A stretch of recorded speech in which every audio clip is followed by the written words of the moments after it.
Chapter 25. Ma and Ba found the days without Min Lee long and difficult. In the morning, as soon as they woke up, they rushed in Min Lee's bed to see if she was there. In the afternoon, they hurried from the fields, hoping to find Min Lee waiting at home. And at night, with a rice bowl and a set of chopsticks waiting for her at the table, they looked up at every sound of footsteps. But an empty bed and house always greeted them, and the footsteps always belonged to a passing neighbor.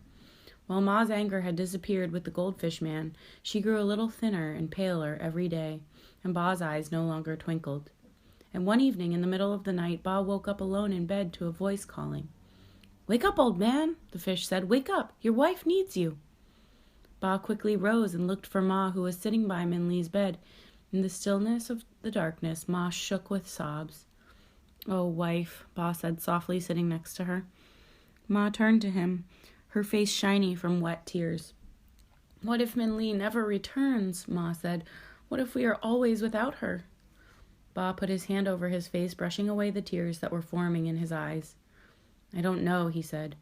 "Neither do I," Ma said, and she buried her face in Min Lee's bed, crying in despair.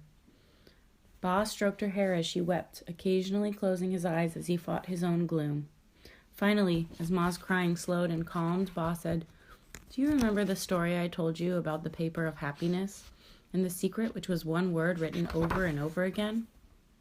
The back of Ma's head nodded, and Ba allowed himself a small smile. "I have thought a long time about what the word could have been," Ba said. "Was it wisdom or honor, love or truth? For a long time I liked to think that the word was kindness."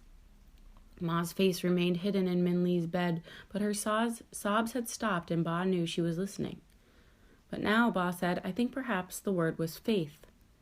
A faint gray light seeped into the room as if the moon was escaping from the clouds. Ma lifted her head and looked at Ba again. She wiped her eyes with her sleeve and gave him a smile. "Perhaps," she said, "perhaps you're right." And she placed her hand with wet tears in his.